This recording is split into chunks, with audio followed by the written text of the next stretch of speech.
ओम शांति। प्यारे रूहानी भाई बहनों, आज हम 3 जनवरी 2026 की बाबा की मुरली के अनमोल मधुर महावाक्य सुनेंगे और उन पर प्यार से मंथन करेंगे। ओम शांति। आज के बाबा के महावाक्य तो पुरुषार्थ की नींव को मजबूत करने वाले हैं। जी कई बार चलते चलते हमारे मन में जो छोटे छोटे संशय के कांटे चुभते हैं ना, हाँ, आते हैं। आज बाबा उन सब कांटों को निकालकर निश्चय का मक्खन दे रहे हैं। वाकई बाबा की हर बात में कितना प्यार और कितनी गहराई छुपी होती है। बिल्कुल। चलिए आज बाबा के इस प्यार के सागर में, ज्ञान के सागर में कुछ गहरे गोते लगाते हैं। जी बिल्कुल। और बाबा ने शुरुआत ही उस सबसे बड़ी उलझन से की है जो मुझे लगता है हर पुरुषार्थी को कभी न कभी रोक देती है। हाँ, ये तो है। आज बाबा हम मीठे बच्चों को सार में कह रहे हैं, मीठे बच्चे कदम कदम पर श्रीमत पर चलते रहो। यह ब्रह्मा की मत है या शिव बाबा की, इसमें मूंझो नहीं। वाह, कितना सुंदर इशारा है। ये तो जैसे बाबा ने सीधे हमारी नब्ज पकड़ ली। जी पुरुषार्थ की यात्रा में ये सवाल कभी ना कभी किसी न किसी रूप में जरूर उठता है। हम सोचते हैं ये बात जो कही जा रही है, क्या ये इस शिव बाबा की ही है? हाँ, कहीं ये ब्रह्मा बाबा की अपनी मत तो नहीं। बिल्कुल। और बाबा आज शुरू में ही कह रहे हैं, बच्चे इस दुविधा में अपनी शक्ति और समय व्यर्थ मत करो। बिल्कुल नहीं। बस ये समझो कि ये श्रीमत है और चलते चलो। ये एक बहुत बड़ा आश्वासन है, एक सुरक्षा कवच है। जी हाँ। और इसी बात को और स्पष्ट करने के लिए आज का प्रश्न भी इसी से जुड़ा है। अच्छा। बाबा पूछते हैं, अच्छी ब्रेन वाले बच्चे कौन सी गुह्य बात सहज ही समझ सकते हैं? ये अच्छी ब्रेन शब्द ही बहुत सोचने वाला है। बहुत गहरा शब्द है, अच्छी ब्रेन। जी। और बाबा का उत्तर उससे भी ज्यादा प्यारा और स्पष्ट है। बाबा कहते हैं, ब्रह्मा बाबा समझा रहे हैं या शिव बाबा, ये बात अच्छी ब्रेन वाले सहज ही समझ लेंगे। कई तो इसमें ही मूंझ जाते हैं। बाबा कहते, बच्चे बाप दादा दोनों इकट्ठे हैं तो मूंझो नहीं। तुम मूंझो नहीं। श्रीमत समझकर चलते रहो। ब्रह्मा की मत का रिस्पॉन्सिबल भी शिव बाबा है। जी, ये जो अंतिम लाइन है, ब्रह्मा की मत का रिस्पॉन्सिबल भी शिव बाबा है, ये तो सारे सवालों पर पूर्ण विराम लगा देती है। जी। ये कितनी बड़ी गारंटी है, जैसे कोई दुनिया में भी हमें कहे कि तुम बस ये काम करो, जिम्मेदारी मेरी, तो हम कितने निश्चिंत हो जाते हैं। हाँ, एकदम बेफिक्र। और यहाँ तो स्वयं परमपिता परमात्मा शिव बाबा जिम्मेदारी ले रहे हैं। बिल्कुल। और जो आपने कहा ना कि अच्छी ब्रेन का क्या अर्थ है, जी। बाबा यहाँ किसी लौकिक बुद्धिमानी या आईक्यू की बात नहीं कर रहे हैं। नहीं। अच्छी ब्रेन मतलब ज्ञान युक्त, योग युक्त और साफ बुद्धि। साफ बुद्धि। जी, जिस बुद्धि में व्यर्थ संकल्पों का कचरा नहीं है, जिसमें परमत का प्रभाव नहीं है, जो सिर्फ एक बाप की श्रीमत को ही अपना आधार मानती है। वाह। ऐसी बुद्धि इस गुह्य राज को 1 सेकंड में समझ लेती है कि मुझे तो बस श्रीमत पर चलना है, जिम्मेवार बाप है। सही कहा। उलझने, संशय, व्यर्थ संकल्प, ये सब तब आते हैं जब हम अपनी बुद्धि, अपनी परमत ज्यादा चलाते हैं और श्रीमत से दूर हो जाते हैं। इसका मतलब अच्छी ब्रेन का अर्थ है एक सरल और निश्चय बुद्धि। हाँ बिल्कुल। जो ज्यादा क्यों क्या के चक्रव्यूह में नहीं फंसती, बल्कि बाप के हर इशारे पर जी बाबा कहकर चलने वाली है। जी बाबा। चलिए इसी निश्चय की गहराई में उतरते हुए मुरली की मुख्य बातों पर और विस्तार से मंथन करते हैं। जी। बाबा ने आज संगम युग पर अपने आने का राज खोला है। बाबा कहते हैं कि मैं जो हूँ, जैसा हूँ, मुझे कोई नहीं जानता। मैं संगम पर ही आकर अपना और सृष्टि चक्र का परिचय देता हूँ। जी, और ये परिचय कितना अनोखा है। बाबा कहते हैं ये ज्ञान फिर प्रायः लोप हो जाता है। हाँ। सतयुग में भी ये ज्ञान नहीं होता, क्योंकि वहां इसकी जरूरत ही नहीं है। जरूरत ही नहीं है। वहां तो सब सदगति में हैं, अपनी प्रारब्ध भोग रहे हैं। सही। ये ज्ञान है ही सदगति के लिए। हाँ। जो पतितों को पावन बनाने वाला एक बाप ही आकर संगम युग पर देते हैं। संगम युग को अगर हम समझें तो ये वो छोटा सा समय है जहां हम अपने पूरे 84 जन्मों की कमाई जमा करते हैं। ये पुरुषोत्तम बनने का युग है। ये बात सोचने में भी कितनी आश्चर्यजनक लगती है। बाबा कहते हैं कि इस्लामी, बौद्धी आदि धर्मों का ज्ञान तो चलता रहता है। जी, चलता रहता है। हाँ। लेकिन ये जो मुख्य आदि सनातन देवी देवता धर्म का यथार्थ ज्ञान है, ये सिर्फ एक बार मिलता है और फिर प्रारब्ध शुरू हो जाती है। हाँ। मुझे यहाँ एक सवाल आता है कि ऐसा क्यों है कि इतना जरूरी ज्ञान ही लोप हो जाता है, जबकि बाकी धर्मों की शिक्षाएं चलती रहती हैं? बहुत अच्छा सवाल है। इसका कारण बाबा की ही मुरलियों से स्पष्ट होता है। अच्छा। देखिए, बाकी धर्म आत्माओं को शांति या मुक्ति का मार्ग दिखाते हैं, लेकिन वो जीवन मुक्ति या 21 जन्मों का राज्य भाग्य नहीं देते। हाँ, ये तो है। ये ज्ञान जो शिव बाबा संगम पर देते हैं, ये हमें मनुष्य से देवता बनाने का ज्ञान है, यह प्रारब्ध बनाने का ज्ञान है। अच्छा। एक बार जो प्रारब्ध बन गई और हम सतयुग में देवता बन गए तो फिर पुरुषार्थ की जरूरत ही समाप्त हो जाती है। समाप्त हो जाती है। मातुम उस कमाई को भोगते हैं, इसलिए ज्ञान की जरूरत ही नहीं पड़ती। सही। ज्ञान की जरूरत तब पड़ती है जब दुर्गति होती है। सतयुग त्रेता में दुर्गति है ही नहीं। वाह। जैसे एक बार बीज से पेड़ बन गया और फल लग गए तो फिर बीज की चर्चा समाप्त हो जाती है, सब फल का आनंद लेते हैं। ये ज्ञान वो बीज है। वाह, कितना सुंदर उदाहरण है। यानी ये ज्ञान ही प्रारब्ध का आधार है। जी। और इसी आधार को बनाने का सबसे सुनहरा मौका बाबा ने आज कुमारियों को दिया है। हाँ, कुमारियों को। बाबा कहते हैं कि कन्याएं बंधन मुक्त होती हैं, उन्हें इस रूहानी पढ़ाई में लग जाना चाहिए। लौकिक पढ़ाई पढ़कर तो गृहस्थ व्यवहार में ही जाना है, लेकिन ये पढ़ाई 21 जन्मों का वर्षा दिलाती है। और बाबा ने मम्मा का कितना सुंदर उदाहरण दिया। जी। मम्मा शुरू से आई और फिर इस पढ़ाई में लग गई। बाबा चाहते हैं कि कुमारियां भी मम्मा बाबा को फॉलो कर इस सेवा में लग जाएं, क्योंकि उनके पास एक अनोखा अवसर है। बहुत बड़ा अवसर है। उनके ऊपर गृहस्थ की जिम्मेदारियां नहीं होती, मन और बुद्धि अपेक्षाकृत स्वतंत्र होती हैं। हाँ। इसलिए वे इस ज्ञान को बहुत अच्छी तरह धारण कर सकती हैं और सेवा में तीव्र गति से आगे बढ़ सकती हैं। बाबा उन्हें सेंसिबल यानी समझदार बनने की प्रेरणा दे रहे हैं। और ये समझदारी क्या है? ये समझना कि कौन सी कमाई सच्ची कमाई है। बिल्कुल। एक तरफ है लौकिक पढ़ाई, जिससे शायद कुछ वर्षों का भविष्य संवर जाए। कुछ वर्षों का। दूसरी तरफ है ये रूहानी पढ़ाई, जिससे 21 जन्मों का भविष्य श्रेष्ठ बन जाता है। तो जो सेंसिबल होगा वो किसे चुनेगा? जाहिर सी बात है। बाबा उन्हें भविष्य का आईना दिखा रहे हैं कि लौकिक पढ़ाई पढ़कर अंत में गृहस्थी माता बनना है, लेकिन इस पढ़ाई से जगत माता, विश्व कल्याणी बन सकती हैं। कितना बड़ा भाग्य है। सही कहा। ये चुनाव की बात है, और ये चुनाव करने के लिए जो सबसे जरूरी शक्ति चाहिए वो है निश्चय। निश्चय। और आज की मुरली का सार ही निश्चय पर आधारित है। बाबा बार बार हमें उसी फाउंडेशन पर वापस ला रहे हैं। जी। बाबा कहते हैं बच्चे मूंझ जाते हैं कि ये ब्रह्मा की राय है या शिव की। ये पुरुषार्थी जीवन की सबसे बड़ी चुनौती है। जी। और बाबा इसका कितना सुंदर और मतलब प्रैक्टिकल समाधान देते हैं। बहुत प्रैक्टिकल। कहते हैं तुम क्यों नहीं समझते हो, शिव बाबा ही समझाते हैं। श्रीमत जो कहे सो करते रहो, हमेशा समझो शिव बाबा कहते हैं वो है कल्याणकारी। इनकी ब्रह्मा की रिस्पॉन्सिबिलिटी भी उन पर है। वाह। इस बात में इतनी शक्ति है। बाबा कह रहे हैं कि अगर कभी इस रथ से मानवीय तन होने के कारण कोई भूल भी हो जाए, हाँ संभव है, तो भी अगर हम श्रीमत पर निश्चय रखकर चलेंगे तो शिव बाबा उसे ठीक कर देंगे। हमारा कल्याण निश्चित है। निश्चित है। हमें परिणाम की चिंता करनी ही नहीं है। जी हाँ, ये समर्पण का मनोविज्ञान है, साइकोलॉजी ऑफ सरेंडर। जी। जब हम अपना सब कुछ अपने बुद्धि समेत भगवान को सौंप देते हैं तो हम एक गहरी आंतरिक शांति और स्वतंत्रता का अनुभव करते हैं। चिंता और बोझ से मुक्त हो जाते हैं। बिल्कुल, बाबा यही तो कह रहे हैं। तुम श्रीमत पर निश्चय रखो तो मैं रिस्पॉन्सिबल हूँ। हाँ।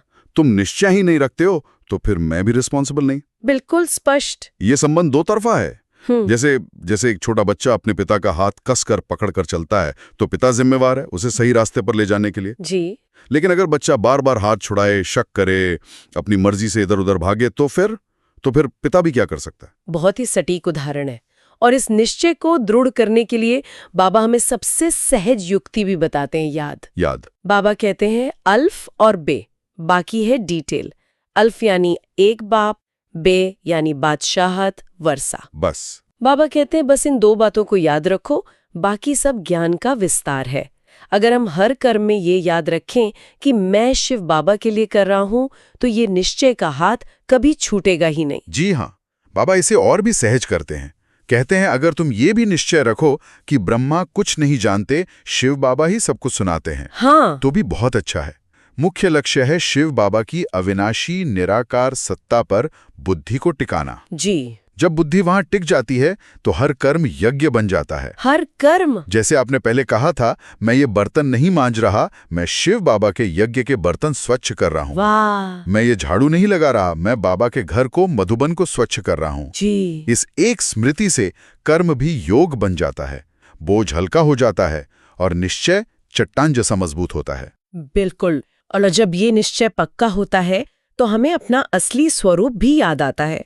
जी। इसी से जुड़ा हुआ आज बाबा ने भारतवासी बच्चों को एक बहुत प्यार भरा उलाहना भी दिया है। हाँ, बहुत मीठा उलाहना। बाबा पूछते हैं, अरे भारतवासियों, तुमको राज्य भाग्य दिया था ना, बाप ने सारे विश्व का तुमको मालिक बनाया, फिर तुमको क्या हुआ, इतना धन कहाँ गवा दिया? ये उलाहना ये केवल एक बेहद का बाप ही दे सकता है, जिसमें बेहद का प्यार और अधिकार छिपा है। सही कहा। कोई लौकिक व्यक्ति ऐसा सवाल पूछ ही नहीं सकता।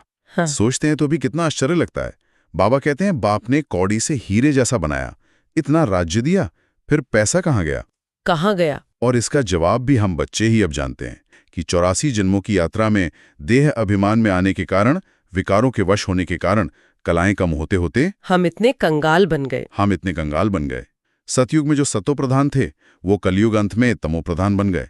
बाबा फिर से हमें ज्ञान धन से हमारी झोली भरने आए हैं। सही कहा। और इस गिरावट का एक मुख्य कारण बाबा बताते हैं, शास्त्रों में कल्प की आयु को लाखों वर्ष लिख देना। बहुत बड़ी भूल। बाबा कहते हैं इस एक भूल ने सब कुछ भुला दिया। सब कुछ। जब कल्प की आयु ही लाखों वर्ष की समझ ली तो फिर 84 जन्मों का हिसाब कैसे बैठेगा? बैठ ही नहीं सकता। मनुष्य सोचने लगे कि यह तो अनंत काल है, हम भगवान से मिल ही नहीं सकते। बाबा ने आकर इस सबसे बड़ी भूल को सुधारा है जी। बाबा ने आकर हिसाब कितना सहज कर दिया। कहते हैं कल्प की आयु है ही 5000 वर्ष। सिर्फ 5000 वर्ष, जिसमें 4 युग 1250 वर्ष के हैं, और ब्राह्मणों का यह संगम युग बहुत छोटा 100 वर्ष का है। जी। अब सब कुछ कितना स्पष्ट और सामने दिखाई देता है। ये सब ज्ञान की बातें विचार सागर मंथन करने की हैं। हाँ। जब हम इन बातों पर मंथन करते हैं तो बुद्धि का ताला खुलता है और यह निश्चय पक्का होता है कि हाँ, यही सत्य है। और बाबा का पाठ भी कितना न्यारा है। वो कहते हैं मुझे तो धारण नहीं करना है, तुमको सुनाता हूँ, धारणा कराता हूँ। हाँ, बाबा का पाठ है पतितों को पावन बनाने का, और हमारा पाठ है उस ज्ञान को सुनकर, मंथन कर, धारण कर, दूसरों को भी धारण कराना, यानी सेवा करना। बिल्कुल। बाबा शिक्षक भी हैं, सद्गुरु भी हैं, और सबसे प्रिय बाप भी हैं। बिल्कुल। बाबा हमें सिर्फ सुनाते नहीं हैं, बल्कि धारणा करने की शक्ति भी देते हैं। जी हाँ। हर मुरली में वो हमें याद की यात्रा से शक्ति भरते हैं, ताकि हम इन ज्ञान रत्नों को अपने जीवन में समा सकें। ये उनका प्यार है। सही। वो सिर्फ ज्ञान नहीं देते, बल्कि ज्ञान को जीवन में लाने की विधि और शक्ति दोनों प्रदान करते हैं। बहुत सुंदर। तो आज की मुरली से धारणा के लिए बाबा ने हमें जो 2 मुख्य सार दिए हैं, वे भी इसी निश्चय और पुरुषार्थ से जुड़े हैं। जी। पहला है, सेंसिबल बन सच्ची सेवा में लग जाना है। जवाबदार एक बाप है, इसलिए श्रीमत में संशय नहीं उठाना है, निश्चय में अडोल रहना है। जी, ये तो पूरी मुरली का सार एक ही पॉइंट में आ गया। एक ही पॉइंट में। सेंसिबल बनना यानी समझदार बनकर अपनी एनर्जी को व्यर्थ संकल्पों में, ये क्यों, ये क्या में नहीं, बल्कि सच्ची रूहानी सेवा में लगाना है। जी। और इस सेवा का आधार है निश्चय। जब ये निश्चय बुद्धि में पत्थर की लकीर की तरह बैठ जाए कि जिम्मेदार एक बाप है, तो संशय उठ ही नहीं सकता। हमें बस अडोल रहना है, चाहे परिस्थितियां कैसी भी हों, चाहे कोई कुछ भी कहे। और दूसरा पॉइंट है, विचार सागर मंथन कर बाप की हर समझानी पर अटेंशन देना है, स्वयं ज्ञान को धारण कर दूसरों को सुनाना है। ये पुरुषार्थ की पूरी विधि। बाबा हमें कर्म योगी बना रहे हैं। पहला कदम है सुनना, दूसरा है सुनकर उस पर गहराई से मंथन करना, उसे अपना बनाना। जी। तीसरा है उसे जीवन में धारण करना। जी। और चौथा है फिर सेवा करना, दूसरों को सुनाना। हाँ। जब हम स्वयं ज्ञान को धारण करेंगे, तभी हमारी वाणी में वो शक्ति आएगी, वो अनुभव की अथॉरिटी आएगी जो दूसरों के दिल को छू सके। धारणा के बिना सेवा खोखली सेवा है। सही कहा। पहले धारणा, फिर सेवा। जी। और आज का बाबा का वरदान भी इसी धारणा की गहराई से जुड़ा हुआ है। अच्छा। बाबा का वरदान है, अपने अनादि आदि रियल रूप को रियलाइज करने वाले संपूर्ण पवित्र भव। वाह, संपूर्ण पवित्रता की कितनी सहज और शक्तिशाली विधि। बहुत सहज। बाबा हमें हमारे अतीत की नहीं बल्कि हमारे सत्य की याद दिला रहे हैं। जी। बाबा कह रहे हैं कि आत्मा का अनादि और आदि दोनों स्वरूप पवित्र हैं। दोनों। अनादि स्वरूप यानी जब हम आत्माएं अपने घर परमधाम में थीं, तब भी हम संपूर्ण पवित्र थे, और आदि स्वरूप यानी जब हम इस सृष्टि पर पहली बार आए, सतयुग में देवता थे, तब भी संपूर्ण पवित्र थे। जी हाँ। अपवित्रता तो वो तो बनावटी आर्टिफिशियल है, वो बीच में आई है द्वापर से। ये हमारा ओरिजिनल संस्कार नहीं है। ये समझना बहुत जरूरी है कि अपवित्रता हमारा ओरिजिनल संस्कार नहीं है, ये एक बाहरी मिलावट है। मिलावट है, जी। बाबा ने तो यहाँ तक कहा है वो शूद्रों की देन है जिसे ब्राह्मण बच्चे इस्तेमाल नहीं कर सकते। सोचिए, ये ब्राह्मण जीवन की कितनी ऊंची मर्यादा है। इसका मतलब हमें कुछ नया नहीं बनना है। नहीं, हमें सिर्फ वो बनना है जो हम वास्तव में हैं। हमें सिर्फ अपने असली स्वरूप को याद करना है। बिल्कुल। बाबा कहते हैं बस ये संकल्प करो कि मैं अपने रियल रूप में पवित्र आत्मा हूँ। मैं पवित्र आत्मा हूँ। ये एक एफर्मेशन से कहीं ज्यादा है। ये एक रियलाइजेशन है, एक अनुभव है। जी। और जब किसी और को भी देखो तो उसके देह को, उसके वर्तमान संस्कारों को न देखकर उसके रियल स्वरूप को देखो। उसके रियल स्वरूप को देखो। हर आत्मा मूल में और आदि में पवित्र है। जब हम इस दृष्टि से सबको देखेंगे और स्वयं को देखेंगे तो संपूर्ण पवित्रता सहज अनुभव होगी। वाह। और जो संपूर्ण पवित्र बनते हैं वही फर्स्ट क्लास टिकट के, यानी सदयुग के पहले जन्म के अधिकारी बनते हैं। जी हाँ।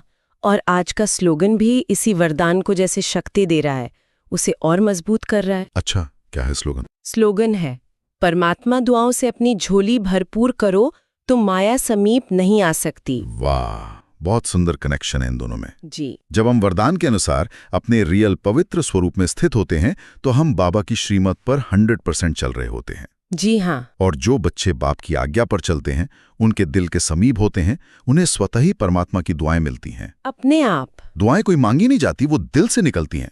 और जिसकी झोली इन दुआओं से भरपूर हो, उसके पास माया आ ही नहीं सकती। आ ही नहीं सकती। दुआएं ही हमारा अदृश्य सुरक्षा कवच बन जाती हैं। माया दूर से ही देखती है, किसकी झोली तो भरपूर है, यहाँ मेरा काम नहीं है। वाह, मतलब पवित्रता दुआओं को आकर्षित करती है और दुआएं माया से हमारी रक्षा करती हैं। जी। ये एक बहुत सुंदर आध्यात्मिक चक्र है। पवित्र बनो, दुआएं लो और सहज ही माया जीत बन जाओ। जी, ये पुरुषार्थ का सीधा और सहज रास्ता है। कोई मुश्किल नहीं है इसमें, बस अपने रियल स्वरूप को रियलाइज करना है। आज की मुरली में बाप दादा ने हम बच्चों को एक बहुत गहरा अव्यक्त इशारा भी दिया है जो हमारी चेकिंग के लिए है। जी। बाप दादा कहते हैं, इस अव्यक्त मास में बंधन मुक्त रहे, जीवन मुक्त स्थिति का अनुभव करो। जी, और बाप दादा बहुत महीन बात पर हमारा ध्यान खिंचवा रहे हैं। क्या कह रहे हैं बाबा? बाबा कहते हैं स्थूल बंधन, लोहे की जंजीरें तो मेजॉरिटी बच्चों ने काट लिए हैं, जैसे देह के संबंध, पुराने संस्कार। जी, वो तो कट गए हैं। लेकिन बहुत महीन और रॉयल धागे अभी भी कहीं कहीं बंधे हुए हैं। ये बहुत गहरी आत्मनिरीक्षण की बात है। रॉयल धागे, ये स्थूल बंधनों से कैसे अलग है? इन्हें पहचानना तो और भी मुश्किल होगा। क्या बाबा ने इसका कोई उदाहरण दिया? हाँ, ये बहुत सूक्ष्म है और इसलिए रॉयल कहलाते हैं, क्योंकि ये दिखते अच्छे हैं। अच्छा। जैसे बाप दादा ने इशारा दिया कि स्वयं में वो गुण या अच्छाइयां हैं नहीं, लेकिन महसूस होता है कि हम बहुत अच्छे हैं, हम बहुत आगे बढ़ रहे हैं। ओहो। यह एक झूठी पर्सनालिटी का देह अभिमान का धागा है। मैं अच्छा ज्ञानी हूं, मैं बहुत अच्छी सेवा करता हूं, मैं तो बहुत पुराना हूं, मेरी बुद्धि बहुत अच्छी है। ये सब रॉयल धागे हैं। मतलब सोने की जंजीरें। हाँ बिल्कुल, ये सोने की जंजीरें हैं। लगती अच्छी हैं पर है तो बंधन ही। ये हमें जीवन मुक्त स्थिति यानी फरिश्ता स्वरूप का अनुभव करने से रोकती हैं। जी। बाप दादा अब इन धागों से भी हमें मुक्त, जीवन मुक्त देखना चाहते हैं। वाह, सचमुच आज बाबा ने निश्चय और पवित्रता की नींव को हर तरफ से बहुत पक्का किया है। बहुत पक्का। श्रीमत पर अडोल निश्चय रखकर चलना और अपने आदि अनादि पवित्र स्वरूप को याद करना। अगर ये दो बातें भी हम पकड़ लें तो पुरुषार्थ बहुत सहज और तीव्र हो सकता है। जी हाँ, आज की पूरी मुरली का सार यही है। जब जिम्मेवार स्वयं भगवान हो तो हमें किसी भी बात में मूंझने की, उलझने की जरूरत ही नहीं। कोई जरूरत नहीं। बस एक बाप की याद में रहना है और श्रीमत पर अटूट निश्चय रखना है। यही सहज मार्ग हमें हमारी मंजिल तक, हमारी कर्मातीत अवस्था तक ले जाएगा। प्यारे रूहानी भाई बहनों, आशा है आज के इस मंथन से आपको बाबा की याद और श्रीमत में निश्चय रखने की बहुत गहरी प्रेरणा मिली होगी। जी। हर पॉइंट में बाबा का कितना प्यार, कितनी समझानी और कितनी गहरी युक्तियां छिपी हैं। बाबा की ज्ञान रत्नों का ये खजाना हर रोज हम तक पहुंचता है। इन अनमोल महावाक्यों, गहरे पॉइंट्स और रोजमर्रा के जीवन के लिए प्रैक्टिकल गाइडेंस को पाते रहने के लिए हमारे साथ जुड़े रहिए। ओम शांति। ओम शांति।